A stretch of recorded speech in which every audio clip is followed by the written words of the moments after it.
말씀을 준비하면서 이제 SNS를 이렇게 보다 보니까 너무 좋은 글귀가 있어서 와닿은 글귀가 있어서 가져왔습니다.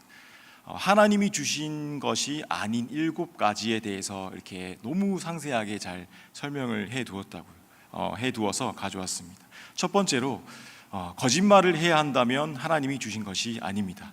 두 번째로 성경과 모순된다면 하나님이 주신 것이 아닙니다.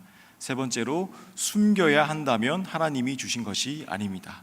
넷째로 혼란으로 가득 차 있다면 하나님이 주신 것이 아닙니다. 다섯 번째로 조급하게 서둘러야 한다면 하나님이 주신 것이 아닙니다.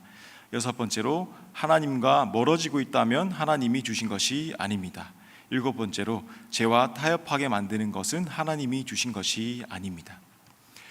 오늘 말씀에 보시면요, 다윗이 왕위에 올라서 태평성대를 누리고 있을 때에 다윗의 마음에 인구조사를 해야 되겠다는 마음이 생겼습니다. 본문 1절을 보시면요, 다윗을 격동시키사라고 하는 문구로 시작을 하게 됩니다.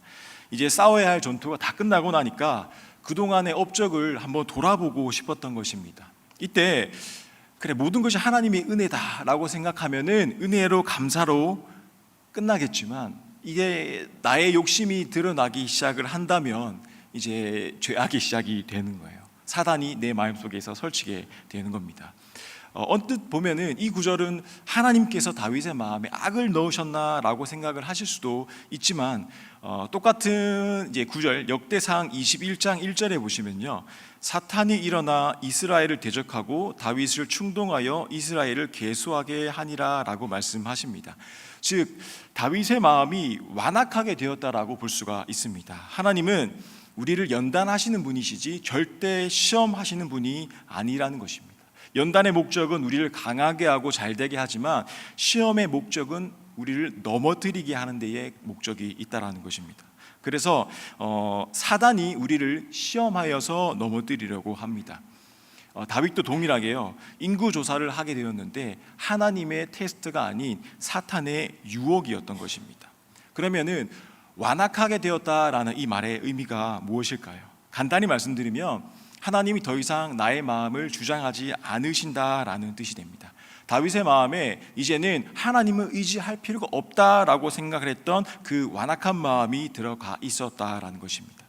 시편 81편 12절에 완악에 대해서 설명을 해주고 있습니다. 그러므로 내가 그의 마음을 완악한 대로 버려두어 그의 임의로 행하게 하였도다.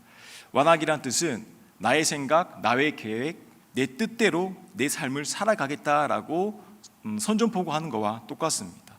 완악하게 되면 어떻게 되나요? 성경에 로마서 1장 28절에서 32절 말씀을 우리 다 같이 한번 읽어보도록 하겠습니다. 또한 그들이 마음에 하나님 두기를 싫어하며 하나님께서 그들을 상실한 마음대로 내버려 두사 합당하지 못한 일을 하게 하셨으니 곧 모든 불의, 추악, 탐욕, 악의가 가득한 자요, 시기, 살인, 분쟁, 사기, 악독이 가득한 자요, 수군수군하는 자요, 비방하는 자요, 하나님께서 미워하시는 자요, 능욕하는 자요, 교만한 자요, 자랑하는 자요, 악을 도모하는 자요, 부모를 거역하는 자요, 우매한 자요, 배약하는 자요, 무정한 자요, 무자비한 자라. 이 모든 것들이 하나님께서 내 마음에 안 계시다라는 증거로서 우리가 맺어가는 열매들 중에 하나입니다. 하나님의 말씀이 내 귀에 들리지 않고 그저 그냥 흘러가는 말씀대로만 들린다면 우리는 하나님을 찾을 수 없고 하나님을 제대로 바라볼 수가 없다는 것입니다. 원래 다윗은 어떤 사람이었습니까? 골리앗이라는 그 무서운 무장을 여호와의 이름으로 물리쳤던 그 다윗이었습니다. 다윗에게는 정말 큰 존재였지만 하나님을 의지하였고 하나님 말씀대로 의지하고 믿음대로 나아갔기 때문에 그 골리앗을 물리칠 수가 있었습니다. 하나님은 이렇게 보잘것없는 다윗을 선택하여서 거대한 골리앗을 무너뜨림으로 하나님을 의지하지 않는 이 세상을 부끄럽게 하셨습니다. 그런데 지금 다윗이 무엇을 하고 있는 겁니까? 하나님 의지하기보다 나의 군대, 나의 백성을 더 의지하기 시작했습니다. 다윗이 인구조사를 한 까닭이 이것입니다. 내가 얼마나 큰 군대를 들고 있고 내가 얼마나 강한 사람인지를 다윗이 알고 싶었던 것입니다. 다윗뿐만 아닙니다. 백성들도 그렇게 하나님을 떠나 살고 있었습니다. 큰 군대를 의지하면서 하나님과의 관계가 조금씩 멀어져 가고 있었던 것입니다. 그래서 하나님은 그런 다윗과 백성들을 벌하셨던 것입니다. 하나님만을 의지하고 하나님만을 힘으로 삼아야 할 그 백성들이 하나님을 떠나서 하나님의 군대를 의지했기 때문에 진노하셨습니다. 우리가 바로 여기에 신앙의 싸움이 있다는 것을 알아야 합니다. 하나님을 믿는다고 하는 우리조차도 하나님을 의지하기보다 내가 가진 지식, 힘, 소유 등을 먼저 생각하고 먼저 의지하려고 할 때가 많습니다. 일종의 보험이라고 합니다. 내 통장 잔고가 줄어들면 하나님을 바라보는 힘이 더 생기고, 통장 잔고가 늘어나면 하나님을 바라보는 힘이 줄어든답니다. 하나님께서는요, 우리에게 많은 복을 주셨어요. 그런데 이 복 때문에 하나님으로부터 멀어질 때가 있다라는 것입니다. 하나님이 주신 그 물질적 부유함 때문에 오히려 하나님과 더 멀게 되고, 하나님이 주신 건강 때문에 하나님이 일하는 것이 아니고 나의 일, 나의 소망을 이루기 위해서 하는 것이고, 그리고 하나님이 주신 평안 때문에 오히려 세상 일에 마음을 빼앗겨 버리게 되는 것입니다. 만약 그렇다면 이러한 것들은 우리에게 복이 아닐 것입니다. 하나님을 의지하는 데서 멀어지게 하는 것은 그 어떤 것도 복이 될 수가 없습니다. 그래서 인구조사를 한 다윗에게, 그리고 그 백성들에게 하나님은 진노하셨습니다. 하나님께서 정신 차리라고, 다시 돌아오라고 그 매를 드신 것입니다. 다윗이 이렇게 인구조사를 하자고 했을 때에 분명히 하나님 말씀이 즉각적으로 있었습니다. 우리 사무엘하 24장 3절 말씀입니다. 함께 읽어보도록 하겠습니다. 요압이 왕께 아뢰되 이 백성이 얼마든지 왕의 하나님 여호와께서 100배나 더하게 하사 내 주 왕의 눈으로 보게 하시기를 원하나이다. 그런데 내 주 왕은 어찌하여 이런 일을 기뻐하시나이까 하되, 하나님이 그의 부하 요압을 통해서 이 일은 하나님이 기뻐하시지 않은 일입니다 라고 정확히 경고 메시지를 보냈습니다. 하지만 다윗은 그 마음속에 이미 사탄이 자리 잡고 있었기 때문에 하나님 말씀이 들리지가 않았습니다. 그리고 뭐라고 했냐면요, 사무엘하 24장 4절 하반절 말씀에 재촉한지라 라고 말하고 있습니다. 마음이 조급해진 겁니다. 다 필요 없고 내 말대로 해야 되고 내 계획대로 움직여야 돼 라고 명령을 내린 것입니다. 그래서 요압에게 인구조사를 시켰더니 이스라엘 장정만 80만이었고 유다 사람이 50만이었습니다. 출애굽할 당시에 60만이었으니까 대략 2배 이상이 늘어난 것입니다. 놀랍게도 이 숫자를 들은 다윗은요, 즉시 회개를 합니다. 내가 하나님 앞에 미련한 짓을 했다라는 것을 바로 깨달았습니다. 이렇게 2배 이상 늘어난 것은 하나님께서 나에게 은혜 주셨기 때문에 늘어난 건데 내가 왜 인구조사를 하려고 했을까라고 그 마음에 하나님의 말씀이 들리기 시작했던 것입니다. 사실 하나님께서는 인구조사하는 것을 금하셨습니다. 인구조사를 하는 이유는 필요한 자료를 얻고 세금 걷는 일, 그리고 군사적 목적에 의해서만 인구조사를 하게 되어 있었습니다. 물론 하나님께서 직접 명하신 적도 있습니다. 출애굽기 30장 12절을 보시면 자손의 수요를 셀 때와 그리고 그 계수를 하여서 속전세를 걷기 위해서 인구조사를 시키셨습니다. 속전세는요, 지금으로 따지면 헌금이에요.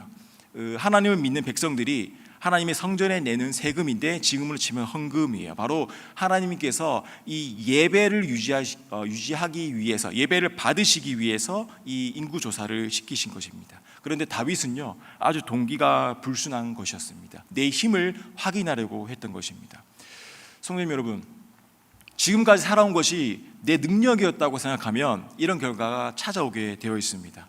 지금까지 다윗이 군사의 힘으로 전쟁에 이긴 것이 아니었습니다. 오로지 하나님께서 전쟁해 주셨기 때문에 그렇게 승리를 할 수가 있었습니다. 내 능력으로 살아왔다라고 생각하는 사람은요, 나보다 더 강한 상대가 나타나면 꼼짝 못합니다. 나보다 똑똑한 사람, 나보다 건강한 사람, 나보다 돈 많은 사람, 나보다 집 좋은 사람, 나보다 직장 빵빵한 사람이 나타나게 되면 그냥 그 앞에 무릎 꿇게 돼 있어요. 이 모든 것이 하나님의 은혜로 된 것임을 잊지 말아야 합니다.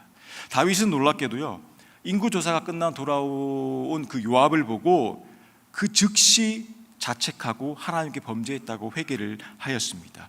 여기서 주목해야 될 것은 드디어 하나님의 개입이 시작이 되었다라는 것입니다.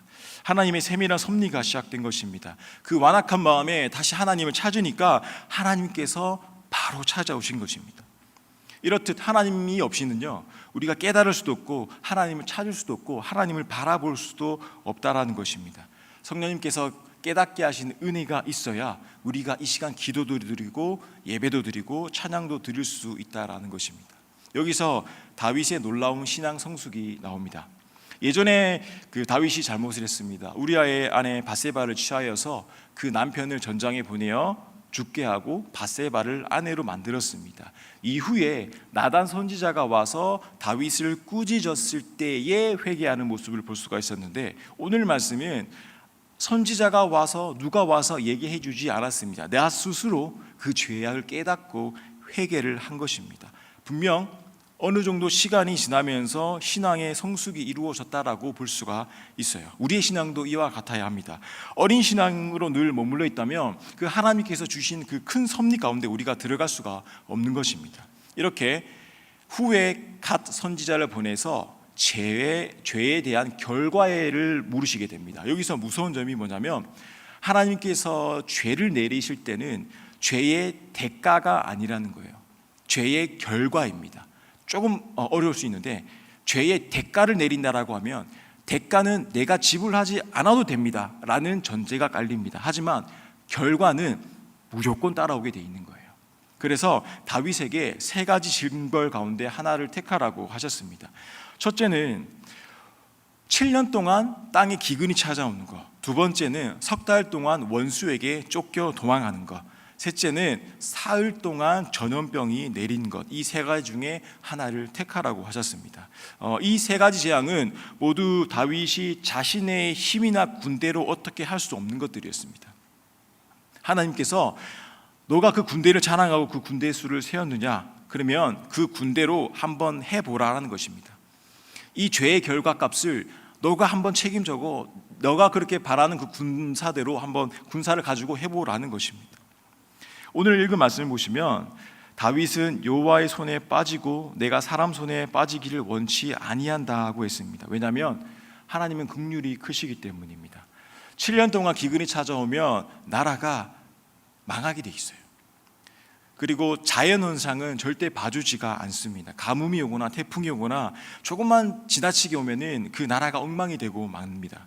두 번째 징벌은 적에게 석 달 동안 쫓기는 일은 사람 손에 내가 쫓기는 일이 되는 거기 때문에 다윗은 그것도 원치 않았습니다. 그리고 다윗은 사울에게 평생도록 쫓겨 다녀봤기 때문에 그 일이 분명히 생각이 났을 겁니다. 다시는 생각하고 싶지 않은 끔찍한 기억일 것입니다.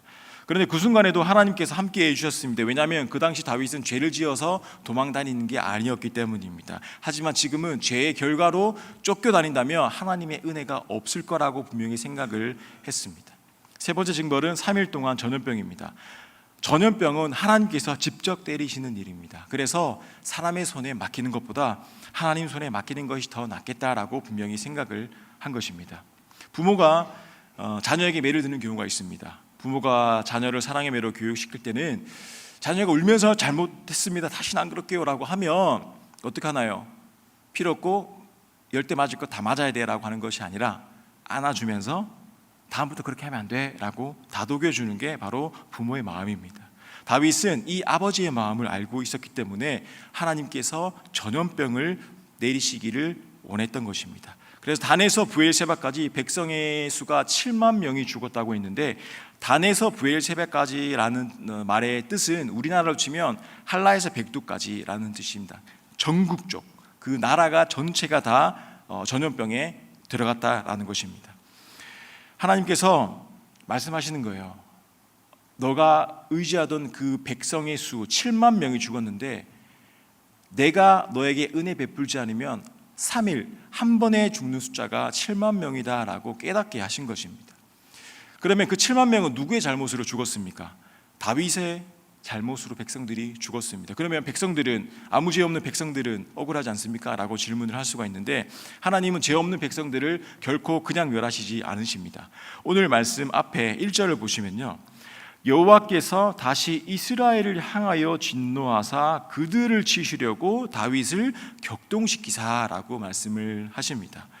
이스라엘이 억울한 상황이 아니에요. 그들의 죄 때문에 다윗이 사용되었을 뿐이지 이스라엘이 죄가 없는 것이 아닙니다. 이렇게 죄의 결과가 온전하게 그 백성들에게 찾아왔습니다.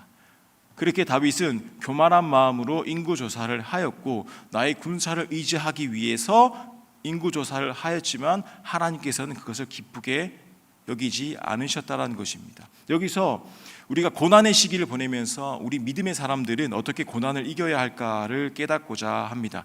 첫 번째로 고난을 주시는 그 이유를 깨달아야 합니다.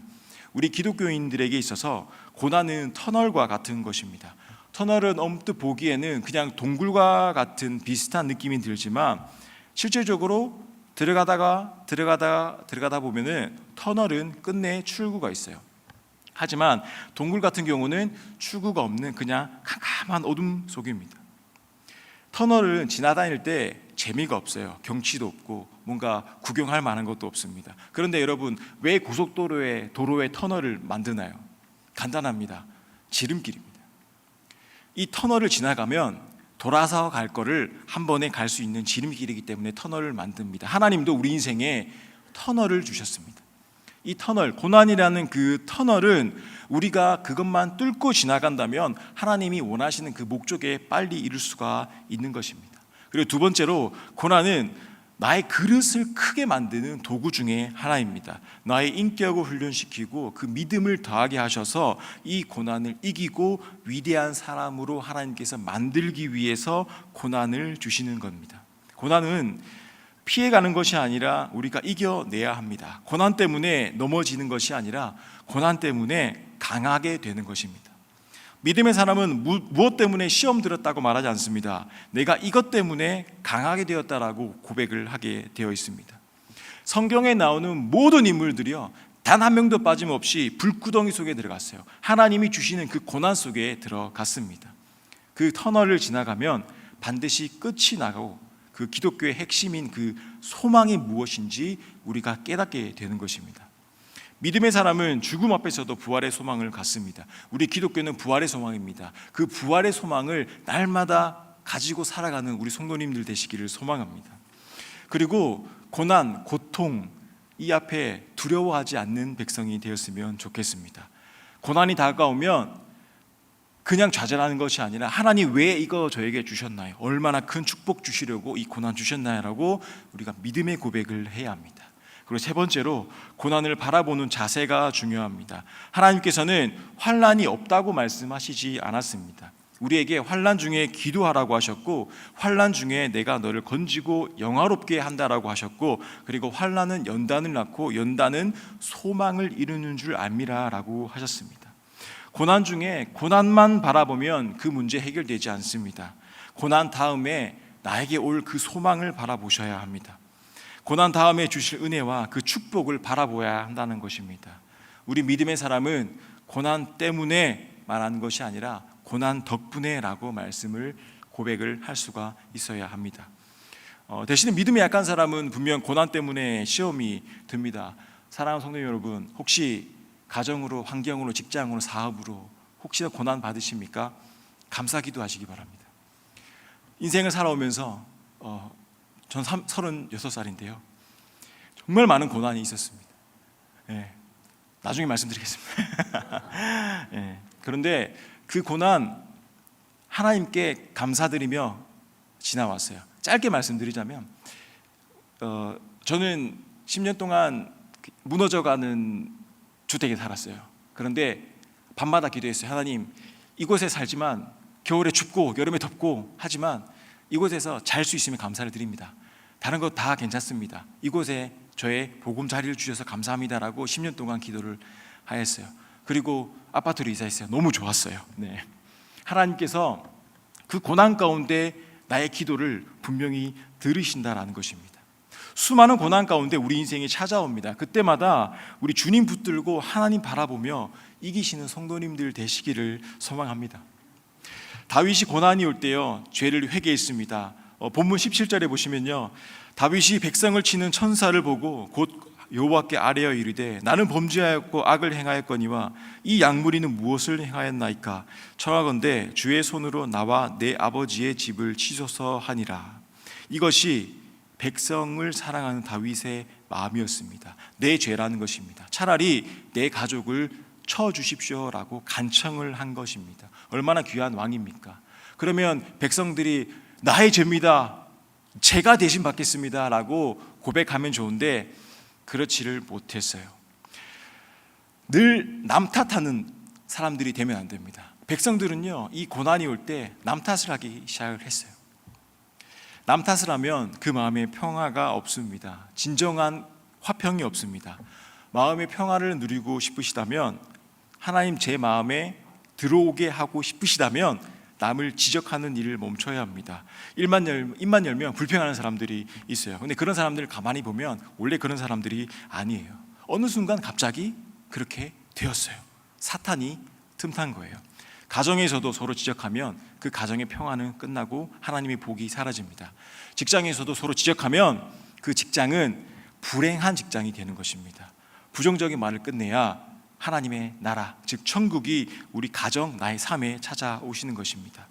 많은 사람들이 다른 사람의 약점은 잘 보면서 자신의 허물을 잘 못 봅니다. 그래서 예수님께서 말씀하셨습니다.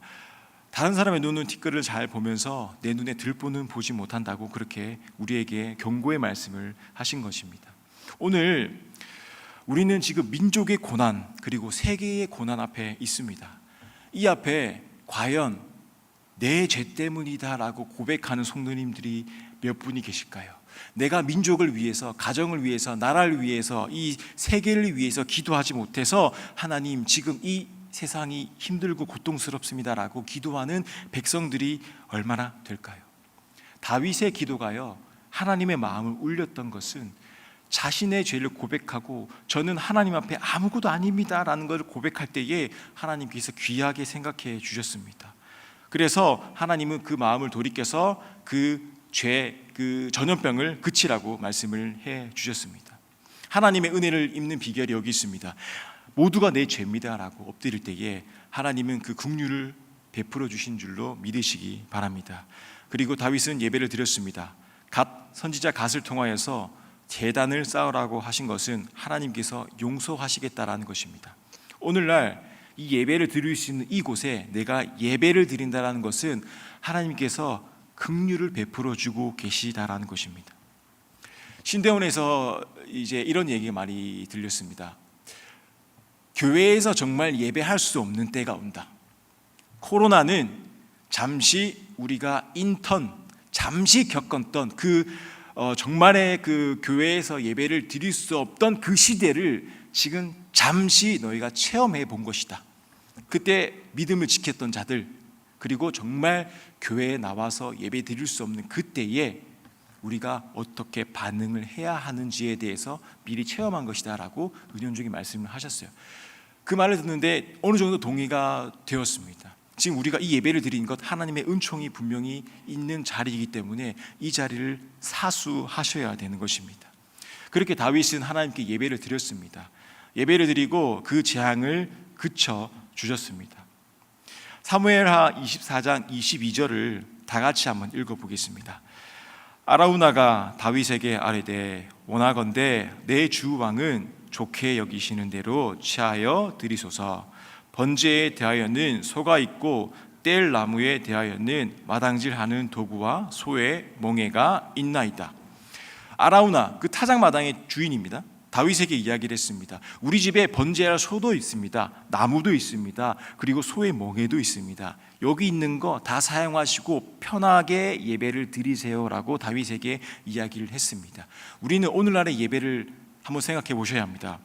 내가 와서 보니까 교회에서 좋은 시설도 있고 좋은 성도님들도 있고 찬양대도 있고 찬양팀도 있고 예배를 편히 드릴 수 있으니 내가 예배를 드리겠습니다라고 하는 마음이 혹시나 있으신가요? 다윗은요, 오늘 아라우나에게 정확한 값을 계산하고 예배를 드렸습니다. 예배는 옆 사람이 예배 드린다고 해서 내가 예배 드리는 것도 아니고 교회 안에 들어와 있다고 해서 내가 예배 드릴 수 있는 것도 아닙니다. 다윗은 왕이기 때문에 그 아라우나가 가지고 있던 모든 것을 이용해서 편하게 예배를 드릴 수가 있었습니다. 하지만 다윗은 철저히 구별을 하였습니다. 오늘 우리 이 시간 이 예배도요, 철저히 구별되어야 합니다. 그리고 예배는 하나님과 내가 드리는 1대1 관계 속에서 이루어지는 온전한 예배만이 하나님께서 받으신다라는 것입니다. 그렇게 다윗은 구별하여서 그 자리에서 아라우나의 타작마당에서 제사를 드리게 됩니다. 그 후에 아라우나의 타작마당이 어떤 게 건축이 되냐면 바로 솔로몬의 성전이 건축이 되어집니다.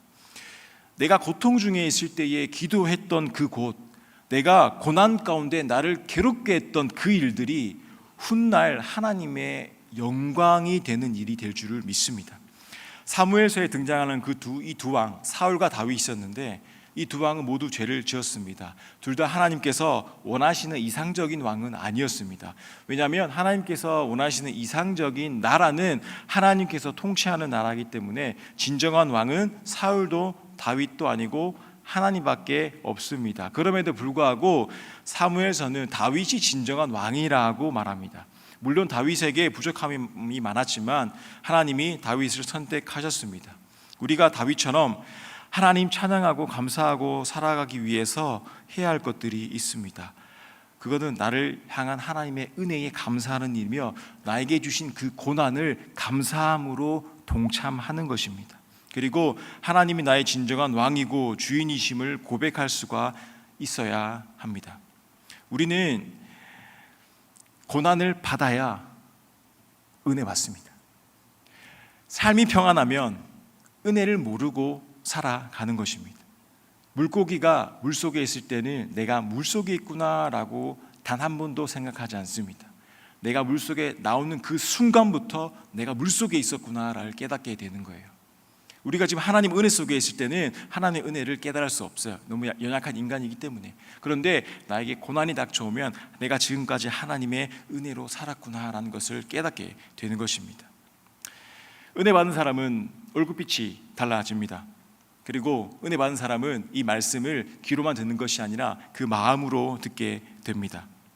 그러면 이 말씀들이 우리 성도님들의 생각을 주장해 주시고 입술을 주장해 주시고 그 삶들을 주장해 주실 줄을 믿습니다. 우리가 인생에 어떤 문제를 만나든지 하나님을 찾고 하나님께서 나의 마음을 온전히 주장하시는 삶이 되시는 우리 귀한 부산진교회 성도님들 되시기를 축복합니다. 기도드리겠습니다. 사랑과 은혜가 충만하신 하나님, 오늘도 예배드리는 이 은혜를 주시니 감사를 드립니다. 삶을 살아가며 많은 고난과 역경들이 나의 삶을 짓누를 때 하나님께 부르짖는 믿음의 백성들이 되길 원합니다. 내가 가진 것을 바라보는 것이 아닌, 사람을 바라보는 것이 아닌 오직 하나님만 잠잠히 기다리는 우리가 되게 하시고 믿음의 눈으로 그 상황을 바라보게 하시며 지금 내가 서 있는 곳에서 예배자로 살게 인도하여 주시옵소서. 하나님의 긍휼을 베풀어 주시옵소서. 감사드리며 예수 그리스도의 이름으로 기도드립니다. 아멘.